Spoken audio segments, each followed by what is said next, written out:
Karma, la nouvelle série choc. Franchement, en tout cas Sylvia, cette premier épisode nous fait vraiment bonne impression. On a vraiment envie de découvrir la suite. Ah, c'est clair. Il n'y a qu'une seule chose que j'ai envie de dire, c'est Melanin Popping. Ah non, mais vous avez vu les acteurs? Le casting de ouf. Il n'y a que des tas noirs, que des choses dont on a besoin en ce moment-là. Donc la série, elle tombe vraiment à pic. Elle tombe à pic. Franchement, le casting, il est parfait. Pour moi, il est parfait. Ces teints noirs, ces belles femmes, ces hommes, enfin, rien à dire. Et ça, c'est trop important, Sylvia, dans une série, de faire un bon casting. Parce que on aime on aime ce qui est beau en fait. Oui, c'est ça. Voilà, on aime ce qui est beau, on aime regarder de la beauté noire, la vraie beauté noire, la beauté africaine, la beauté sénégalaise, noire ébène. Franchement, c'est rien que ça, dès que tu vois, dès le début en fait de la série. Ça t'attire. Voilà. C'est ça. Si tu fais partie de la team Melanin Popping, n'hésite pas à le mettre dans les commentaires, ok? Est-ce qu'il y a des teints noirs dans la place? C'est fou. C'est votre moment là. Bonjour à tous et bienvenue sur Yeri TV, moi c'est Sylvia et voici Anta. Hello. Que certains connaissent déjà. Anta me rejoint aujourd'hui pour faire cette revue. Sur cette chaîne en général, je fais des revues de films et séries afro. Si c'est quelque chose qui t'intéresse, n'hésite pas à t'abonner à la chaîne. Active aussi la petite cloche pour ne rater aucune nouvelle revue. Dans cette vidéo, on va faire donc l'analyse du premier épisode de Karma. On va aussi faire l'analyse du générique que je vais poster un peu plus tard. Le générique de cette série est super intéressant, donc on va décortiquer ça ensemble, ok? Commençons tout de suite avec l'analyse de l'épisode 1 de Karma. Go, go, go. Donc cet épisode s'appelle La rencontre entre les deux personnages principaux, entre Ami et Majid Kébé. Oui, bah justement, on va en parler après de cette fameuse rencontre. Il y a plein de choses à décortiquer un peu dans cette scène entre Ami et Majid. D'ailleurs, Majid, il a voulu faire mon travail, à analyser ce tableau-là. Can I do my job? Je te jure, en plus c'est vrai, en regardant, je me suis dit bon, laisse un peu là, attends, t'inquiète pas, Sylvia va le faire, tu vois, valise pas tout le tableau quand même. D'ailleurs, j'ai reçu le message de quelqu'un qui a pensé à moi pendant cette scène. La scène entre Majid et Ami devant le tableau m'a fait penser à toi. L'interprétation de Majid était juste magnifique. Franchement, c'était une belle scène. On va y revenir. D'abord, parlons de la première scène. Donc, on voit que ça se passe après la mort de Anna. Ami se rendait au deuil, c'est ça? Donc oui, c'est ça. Donc là, on voit que Ami se rend chez sa grand-mère pour rendre hommage donc à sa sœur qui vient de décéder. Elle le fait douloureusement. On voit que le personnage en lui-même est très très souffrant. Elle est mélancolique. Voilà, elle est très mélancolique. Donc cette scène avec la foule est un peu paradoxale parce qu'on a ce personnage Ami à ce moment même est très seule. Elle est dans la solitude, dans le deuil, la douleur, etc. Et elle est au milieu de tout le monde. Donc ça fait un peu paradoxal, ça fait un peu t'es entourée mais en même temps t'es un peu toute seule. C'est une très belle scène d'ouverture. Une très belle scène d'ouverture. C'est une scène qui te met direct en fait dans le bain de la série en fait. Toujours avec cette scène, on remarque aussi qu'on est en période de Covid, tu vois, parce qu'il y a des personnages autour qui portent des masques. Mais c'est un peu confusing dans le sens où on nous dit que ça se passe 5 ans auparavant. Donc comment est-ce qu'on peut être dans la période du Covid alors que ça se passe 5 ans avant? Il y a aussi le fait que Ami parle de 12 ans. Il y a beaucoup qui n'ont pas compris. Mais moi, j'interprète ça comme si, en fait, Ami et Anna, elles ne sont pas sœurs. Elles sont peut-être cousines. Elles ont un lien, mais pas un lien direct. Pas des sœurs, en tout cas, tu vois. Et du coup, à l'âge de 12 ans, Ami est venue vivre avec Anna. C'est pour ça qu'elle dit que depuis qu'elles ont 12 ans, elles ne se sont jamais quittées, en fait. Donc, c'est comme ça que j'interprète cet âge, 12 ans. Je sais que c'était trop confusing. On nous parle de 12 ans, ensuite on nous dit 5 ans plus tard, mais il faut interpréter ça comme ça. Depuis qu'elles ont l'âge de 12 ans, elles ne se sont jamais quittées. Donc voilà. Est-ce que tu avais remarqué les masques de Covid et est-ce que tu trouves que c'était une erreur parce que c'est censé se passer dans le passé et dans le passé, il n'y avait pas encore de corona, tu vois. Si tu aimes des vidéos comme ça, d'analyse, de séries afro, n'hésite pas à me mettre un petit j'aime d'encouragement, ça me fera super plaisir et en plus ça aide l'algorithme de YouTube à recommander mes vidéos à d'autres personnes. Merci. Ensuite, on voit que Ami arrive donc chez sa grand-mère et pendant leur discussion, elle interrompt sa grand-mère qui était sur le point de parler de quelqu'un, mais on ne sait pas tout à fait. Est-ce qu'elle voulait lui parler de son copain? Est-ce qu'elle voulait lui parler du bébé. Oui. Est-ce que sa grand-mère est vraiment au courant par rapport au bébé à cette époque-là? C'est pas très clair. Qu'est-ce que t'en penses? Dis-le-moi dans les commentaires. T'en penses quoi, Anta? Moi, j'ai supposé qu'elle parlait du bébé à ce moment-là, parce que dans la scène où elle parle, tu sais, avec sa cousine ou sa soeur là, Amy dit qu'en gros ils font parler à la grand-mère, tu vois. Mais voilà, donc elle lui dit, je ne lui ai pas encore dit, je lui dirai plus tard. Voilà, on sait pas exactement de quoi elle parle. Ouais, c'est plein de mystères. Hein. Ouais, franchement, à ce moment-là, que des secrets. Hein. Oui. Donc je me dis, je pense qu'elle est au courant à ce moment-là, tu vois, vu qu'Amy elle est morte et tout, elle a dû déjà lui parler du bébé. Ce geste-là, quand Amy coupe sa grand-mère, ça va bien avec le personnage parce que c'est censé être quelqu'un de timide, tu vois. Parce que lorsque sa copine la présente après, elle lui dit Amy la timide. Donc peut-être qu'elle était juste timide, elle voulait pas trop parler devant les gens. On voit que c'est un personnage un peu fermé qui s'exprime seulement à travers l'art. Pendant cette scène-là, lorsqu'elle pense, elle dit à Anna, grand-mère et elle lui ont donné tout ce que ses parents ne lui ont jamais donné. Avec cette scène, on comprend bien que Anna et Amy ne sont pas sœurs. Et par la suite, tu sais, lorsqu'elle dit on ne peut pas les laisser gagner. Donc elle parle de certaines personnes, de ses ennemis en tout cas. Alors qui sont-ils? Ça c'est la question qu'on se pose, mais en tout cas il y a une histoire assez profonde derrière tout ça. Ce que j'ai bien aimé aussi avec ce premier épisode, c'était les souvenirs, les flashbacks là, comment ils ont fait ça. J'ai trop aimé. C'était très émotionnel, très émouvant en fait. On avait l'impression qu'on vivait, on revivait les scènes avec Amy. Et ça change pour une fois. Voilà, des flashbacks en mode je me souviens et puis ça y est. Genre lumière blanche. Noir et blanc. Ah ouais, noir et blanc. Alors, on voit que Maï, l'une des copines de Amy, elle est là, elle s'occupe du bébé. Donc, on voit que ce sont des amies de longue date. Hein. C'est un truc qui date. D'ailleurs, elles ont un secret du coup parce qu'elle lui demande de pas parler du bébé. Mais avant ça, donc son petit ami Lamine l'appelle. Ce qui est bien, c'est que comme on est censé être dans le passé, on voit qu'elle a un iPhone 4, je crois. Hein. Donc, ça correspond bien à l'époque en fait, tu vois. Mes impressions concernant Maï, je sais pas pourquoi, mais j'ai pas confiance en elle. Je sais pas pourquoi. Pourtant, elle a tout d'une bonne amie. Hein. Bah oui, pourtant c'est bien là. Pourtant elle a l'air bien, je sais pas, elle est venue soutenir son amie, tu vois. Elle a l'air d'être proche, elle a l'air d'être quelqu'un qui empathie à sa douleur. Mais c'est la phrase en fait qu'elle a dit qui t'a un peu choquée. C'est ça. En fait, elle a dit une phrase, elle a dit un truc du genre, même si Anna elle est pas là, moi je suis là quoi. C'est pas une phrase qu'on dit à quelqu'un qui vient de perdre sa sœur parce qu'elle la considère comme sa sœur. Elle est irreplaceable, tu peux pas la remplacer. Donc c'était un peu comme si Maï elle minimisait la situation en fait, tu vois. Est-ce que Maï va finir par trahir Amy? Est-ce qu'elle va bien garder ce secret là? Elle a intérêt en tout cas, hein, parce que trahir pour venger là, ça va peut-être s'appliquer pour différents personnages. Oui, non mais c'est vrai, Sylvia, t'as raison, on peut avoir un petit peu des doutes sur Maï. Après, peut-être que la phrase, elle l'a dite dans le sens où cette phrase-là, genre... tu peux toujours compter sur moi. Voilà, pour le bébé peut-être, tu vois, comme elle disait qu'elle sait pas comment faire pour gérer le bébé, etc. Peut-être qu'elle lui disait, moi je serai là en tout cas, pour t'aider à t'occuper du bébé. Mais c'était un peu maladroit parce que le jour même du deuil, moi je suis là. Moi moi tu me sors ça, bah ouais. Quand même.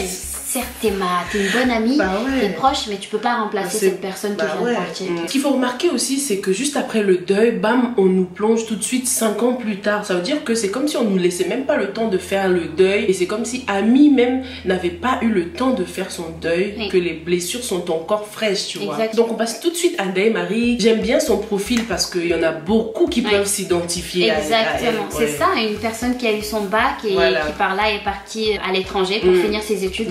Donc on peut facilement s'identifier à elle. J'ai trop aimé la première rencontre entre Day-Marie et Virginie, la différence dans leur style vestimentaire. C'était bien joué. Toutes les deux à la mode, hein, mais de deux façons différentes. C'était vraiment bien. C'était bien représenté et puis elles ont tellement bien joué cette scène de... Et puis Mélanie, laisse tomber, mais les teints noirs, franchement si je pouvais avoir un teint aussi noir... j'aime trop cette couleur, franchement j'aime trop cette couleur, cette noirceur d'ébène, Sylvia. Pour moi il n'y a pas plus, c'est la base, c'est trop beau, c'est trop joli. En même temps faut dire, les femmes, soyons fiers de nos couleurs de peau. Arrêtons le choco, le choco n'a pas sa place ici, stop. C'est le message de Marodi en tout cas. C'est ça, assez seul. Parce que même avec Maîtresse d'un homme marié, on voyait que... Non mais c'est ça, il nous habitue quand même à ça. Et ça c'est bien. Ça, pour ça, franchement, chapeau. Hein. Chapeau, exactement. J'ai bien aimé le fait qu'elle est restée dans son personnage de jeune venue de l'Occident, parce que dès qu'il rentre dans la voiture, elle fait genre, oh, il fait chaud là. La chaleur du bled là, la frappée, tu vois. En plus, c'est vrai, hein, c'est une situation tellement... Ouais. À l'aéroport, là, tu sens le truc direct. Dès que tu viens d'arriver, c'est la première chose que tu remarques. La chaleur, elle est, comment dire, elle est puissante. Tu vois, t'as l'impression d'être un peu dans les montagnes reculées, ça te... Boum, d'un coup. Alors, dans la scène où on découvre les parents de Naïmari, j'étais trop contente de voir cette actrice Naïmour Ndiaye. Franchement, c'est une icône en fait du théâtre sénégalais. Franchement, j'ai trop kiffé la voir là, dans Marodi. C'est une ancienne en fait du cinéma sénégalais que voilà, ça faisait plaisir de la voir. Rien que par sa présence, on sait que cette série sera vraiment intéressante. Mais en plus, il y a aussi Grand Laye, que vous connaissez hein, dans Idol. Non, franchement, ce mec, il nous a montré plus d'une fois que c'était un acteur hors pair. Et là, j'ai trop hâte de découvrir cette famille en profondeur, voir un peu ce qu'ils représentent, ce qu'ils vont... Enfin, je sais que ça va être... ça va être du lourd. Ça va être du lourd. Dis-moi dans les commentaires si tu connaissais déjà certains de ces acteurs ou si tu connais la série Idol. Alors ensuite, arrive cette scène entre Ami et Bachir. C'est une scène qui est très très ambiguë parce que moi, quand j'ai regardé Sylvia, la première chose que je me suis dit, c'est son père. Pourquoi? Parce qu'ils se ressemblent, il y avait, enfin voilà, et puis il est âgé, etc. Donc je me suis dit, ça doit être son père. Mais après, quand j'écoutais le discours de Bachir, je me disais, ah bah non, on dirait qu'il la kiffe. Donc c'est peut-être son copain, tu vois. Je comprenais pas. Après toi, tu me disais que... Moi, je pense que c'est son père, tu vois, et qu'il ne l'assume pas. Mais en tout cas, ils nous ont bien fait croire qu'il la draguait. Exactement. Parce que déjà, la différence côté vestimentaire par rapport à ses deux copines, tu vois, on a fait passer Ami pour une femme un peu séduisante avec des talons alors que ses deux potes sont en basket.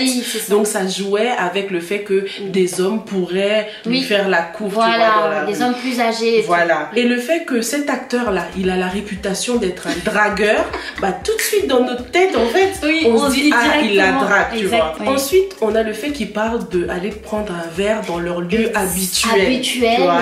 Appartement, voilà. tu vois. Il lui a donc, loué un appart, tout ça. Donc on a trop l'impression que c'est sa maîtresse. Mais je pense qu'on est à côté de la plaque. On verra bien. Hein. En fait, tout nous fait croire que c'est sa maîtresse. Exactement. C'est une fille qui drague. Alors qu'en fait, finalement, donc en fait, ils font exprès quoi, de nous faire croire ça, mais ils font exprès, tu vois. Non, mais... Et par rapport à Bachir, on voit que chez lui, c'est un peu le désordre, hein, parce que ses enfants courent de gauche à droite. Une famille qu'on rencontre tous les jours, en fait. Voilà, le papa qui arrive, les enfants qui courent un petit peu. Pas la famille parfaite, mais voilà, on imagine qu'il y a une bonne ambiance. En tout cas, d'après ce qu'on voit au début. Oui. Après, voilà. L'intérieur c'est plus sombre. Et on peut encore une fois s'identifier à cette famille-là. C'est ce qui fait vraiment la force de la série. Il y a beaucoup de personnages avec qui on peut s'identifier. On nous a vraiment montré l'image d'une famille parfaite avec cet arbre derrière qui représentait un soleil et tout ça. Mais plus on avance dans la série, plus on découvre des zones d'ombre. Voilà, c'est ça. Déjà, qu'est-ce qui a causé l'accident de la maman? Est-ce que le papa l'a déjà trompée? On voit qu'elle a envoyé une voiture surveiller le papa et tout ça. Voilà, donc il y a vraiment quelque chose de très sombre finalement par rapport à cette famille. On nous montre aussi la maman donc qui est très pensive, un peu délaissée. Le fait qu'il la montre comme ça de dos, on a l'impression qu'elle est face à elle-même, qu'elle est seule comme tu dis. Peut-être un manque de communication aussi, un problème de communication par rapport à la famille. La daronne là, elle a l'air d'avoir beaucoup de chagrin. Exactement. Elle est tourmentée, ça se voit. Déjà rien que le fait qu'elle ait des doutes sur son mari, le fait qu'elle ait cet accident. Et en fait, dans cette famille, on a un peu aussi l'impression que chacun fait sa vie un petit peu, tu vois. Dès le départ, le petit qui est en train de mater les goûts, voilà, à l'extérieur. L'autre, c'est la petite fille à son papa, sérieuse, qui fait son travail, etc. La maman, elle est en solitude. Le papa qui, lui, fait sa vie dehors. Qui a aussi ses secrets à l'extérieur. Enfin, voilà, c'est un peu la famille qui semble très unie, mais qui au final ne l'est pas du tout. Alors, la fameuse rencontre, la fameuse rencontre qui arrive pile poil au milieu de l'épisode, hein. Donc c'était bien joué. La personne qui a qui a modifié la série là, elle a bien fait ça. Majid rencontre Ami. La première chose qui me marque, c'est que ces deux personnages ont deux colliers différents. Ami, bien sûr, elle a le collier avec le signe de l'infini. J'ai déjà analysé ce signe et puis le titre Karma, tout ça dans une autre vidéo. Donc si tu ne l'as pas encore regardé, je t'invite à le faire. Et d'ailleurs, je disais que le karma pouvait être positif, mais pas du tout. Karma, c'est négatif et dharma, c'est positif. Merci à tous ceux qui me l'ont rappelé dans les commentaires, hein, parce que moi, dharma, c'est pas quelque chose que j'ai l'habitude d'entendre, tu vois. Oui, donc je le savais pas forcément, parce que pour moi, le karma, ça pouvait être positif aussi, alors que pas du tout, ok? Majid, à son tour, il porte un collier avec une bague dedans, donc il porte sa bague comme un pendentif, en fait. Et lorsqu'on porte sa bague comme ça, en fait, c'est un signe de séparation. Ça représente que la personne qu'on a aimée est décédée, et du coup, après le décès de la personne qu'on aime, on ne veut plus forcément porter l'alliance, et beaucoup choisissent de mettre l'alliance autour du cou pour ne pas non plus quitter totalement cette personne. Donc, est-ce que ce collier représente l'alliance que Majid avait avec Anna? Parce que d'après la bande-annonce, on sait que lorsqu'il se confiait à sa mère, il parlait d'une fille qu'il a aimée avant Day-Marie. Donc, est-ce que Majid est le père du coup de l'enfant de Anna qui s'appelle Anna? Est-ce que c'est même sain de faire ça? T'as tellement aimé quelqu'un que tu gardes son alliance alors que t'as demandé quelqu'un d'autre en mariage. Oui, c'est ça. Voilà. Surtout que je suis sûre que cette personne-là, Day-Marie, elle n'est pas au courant, je pense, du passé de Majid. Exactement. En tout cas, je pense qu'aucune femme n'aimerait ça. Bah ouais, c'est clair. Et du coup, cette rencontre nous apprend que les deux personnages ont quelque chose en commun qu'ils ne savent pas encore. Exactement. Le fait qu'ils portent tous les deux des colliers qui représentent quelque chose d'important pour eux. Une personne chère qu'ils ont perdu tous les deux. Voilà. Donc lorsque Majid rentre dans l'appartement, on voit qu'il remarque tout de suite les tableaux et c'est quelque chose qu'il aime. Un autre point commun, il apprécie l'art et mine de rien, c'est aussi un personnage profond, hein, parce qu'il arrive à faire mon travail, à analyser le tableau. Là, il t'a complètement volé ton job. Moi, je te dis là, franchement, Sylvia, ça mérite une confrontation tout ça, parce que... Majid, c'est quand tu veux, ok? Toi et moi. Non, mais il analyse très bien le tableau, le cœur noir, colère, tout ça. Et il arrive à toucher Ami dans les deux sens du terme. Ami en arrive à avoir les larmes aux yeux. Ça veut dire qu'il a complètement vu ce qu'elle a représenté, sa souffrance. Il a décrit en fait tout ce qu'elle a peint, ce qui n'est pas évident, hein, du premier coup d'œil comme ça, de pouvoir... voilà. Donc comme tu dis, ça montre encore une fois que ces personnages ont un point commun et que... Ils sont peut-être faits l'un pour l'autre, hein, sans le savoir. Voilà, exactement. Dès qu'il la touche, elle hurle comme ça. Bon, on sait que... Non, mais je sais pas. Je me suis dit, bon, ok, elle a la haine des hommes. Bon, je pense à cause de son père, peut-être, et à cause aussi de la mort de sa cousine qui est peut-être liée. Mais en fait, le fait qu'elle ait fait ça, moi j'avais l'impression limite qu'elle avait subi un viol. Enfin, tu sais, des femmes qui ont un traumatisme comme ça de viol, quand tu les touches, c'est sensible. Un peu comme Raki. Parce que juste parce qu'on te touche, ça y est, même si t'as la haine des hommes, c'est extrême. C'est extrême, voilà, c'est extrême quand même, tu vois. Ce qu'on remarque aussi, c'est que les pubs sont très subtils, beaucoup plus subtils. Hein. Ah oui, là franchement j'espère que ça va continuer comme ça. Parce que dans la scène par exemple de Day-Marie et sa soeur, avec le parfum, ils n'ont pas fait genre alors il sent bon ce parfum. Tu l'as acheté où? T'as juste à commander ce parfum chez Nanane. Et là on bascule dans une publicité complètement tu vois. Là par contre c'était très subtil, ils ont juste montré un petit peu le parfum. J'espère que ça va continuer comme ça. Pour moi c'est ça en fait. Parce qu'on n'a pas décroché. C'est ça, exactement, on n'a pas décroché. Alors que tout de suite quand ça commence par ça tu décroches, tu te dis ça y est, c'est la minute pub, tu vois. Donc ça c'est très bien. Faut continuer comme ça. Voilà. Alors ensuite on a la scène avec la grand-mère lorsque Ami vient voir sa grand-mère, la grand-mère qui est habillée en bleu, encore une fois un bleu violet. C'est vraiment une couleur qui occupe une grande place dans cette série. On sait que le bleu c'est la couleur de la confiance, c'est une couleur qui calme aussi, une couleur qui apaise. Donc on va voir comment cette couleur va être utilisée, développée au fur et à mesure de cette série. Donc pendant cette scène, la grand-mère dit à Ami dit que il serait temps que elle ouvre son cœur pour Bashir. C'est trop ambigu. Encore une fois, dans quel sens? Ouvrir son cœur dans le sens... amour ou bien dans le sens paternité, tu vois. On ne comprend pas pour l'instant. Elle parle des droits de sa fille. Elle lui dit que tu auras toujours besoin d'aide. Voilà. Un soutien, donc un soutien financier. Moi, je pense pas qu'ils ont une relation amoureuse, franchement. Bah, vu la situation et vu la haine que Amy voue aux hommes, ça serait bizarre qu'elle s'intéresse à un homme plus âgé qu'elle, qui a déjà une famille. Donc ça serait bizarre qu'elle se mette dans une position comme ça. Voilà. Une maîtresse, ça lui ressemble pas, tu vois. Et ils font tout pour nous faire croire ça. Et c'est bien joué quand même, c'est bien fait. Ensuite, on arrive à la scène du resto et Amy, fidèle à elle-même, c'est la rabat-joie du groupe. Elle est encore un peu triste, tu vois. Elle a des blessures qui n'ont pas cicatrisé. Exactement. Elle a un franc-parler. On voit qu'elle dit les choses telles qu'elles sont. Il y a toujours quelqu'un comme ça dans le groupe. Et il y a toujours aussi des gens insoucieuses, comme par exemple les autres. On parle en connaissance de cause, parce que nous aussi, on a notre petit groupe, donc on sait un petit peu le caractère de chacune d'entre nous. On s'identifie aux personnages. C'est voilà, c'est pour moi, c'est nos moments de resto où on est là, posé, on parle entre nous. Il y a un petit mec derrière qui mate un petit peu tout le monde. Voilà. Et ça m'a fait trop rire quand Virginie, elle a dit non mais ce mec, je pourrais pas, ça se voit qu'il n'a pas un seul rond. Moi, c'est l'argent ou rien, j'étais morte de rire. Non, c'était bien joué en fait. Cette scène, elle est vraiment réaliste. Voilà. Cette scène, elle est vraiment réaliste. Et du coup, Amy, c'est la meuf un peu rabat-joie, qui a du mal un peu à s'exprimer, qui est un peu timide et tout ça. Dès qu'elle parle de Anna, on voit que son humeur change. Exactement. Ça lui rappelle des souvenirs tout de suite après. Dans ce groupe aussi, on voit que c'est vraiment la seule qui reste affectée par le deuil de Anna. De sa cousine, voilà, et c'est compréhensible en même temps. C'est pour ça que la phrase de Maï, là, ça m'a choqué du genre, moi, je suis toujours là et tout, même si, bon, ça partait d'une bonne intention. Pour Amy, Anna est vraiment irremplaçable. Je pense aussi qu'elle a eu une mort tragique, en fait. On sait déjà qu'il y a une histoire derrière sa mort. Et c'est peut-être pour ça aussi que Amy a du mal à faire son deuil. Parce que je pense que si elle était morte d'une mort naturelle, elle aurait eu du mal, mais elle se serait peut-être dit, bon, c'est pas grave, elle est peut-être dans un monde meilleur. Mais là, il y a quelque chose qu'elle n'a pas encore réussi à oublier dans l'histoire de la mort de sa cousine. Et comme tu dis, c'est vrai, elle est la seule personne à encore vivre ça en fait. C'est 5 ans plus tard, mais on a l'impression que c'était la veille. Voilà, quand on regarde Anna, on a l'impression que sa cousine est morte la veille. Donc Majid arrive enfin et la scène qui était super bien jouée, comme par hasard, le sac de Amy tombe. C'était trop bien ça. Lorsqu'ils se voient pour la première fois, ils font pas comme s'ils s'étaient déjà rencontrés. Oui, non mais en plus surtout la scène qui m'a fait trop rire. Alors quand elle s'est retournée en regardant Naïmari, c'est lui Majid. Non mais il est beau. Pourquoi elle est en panique comme ça?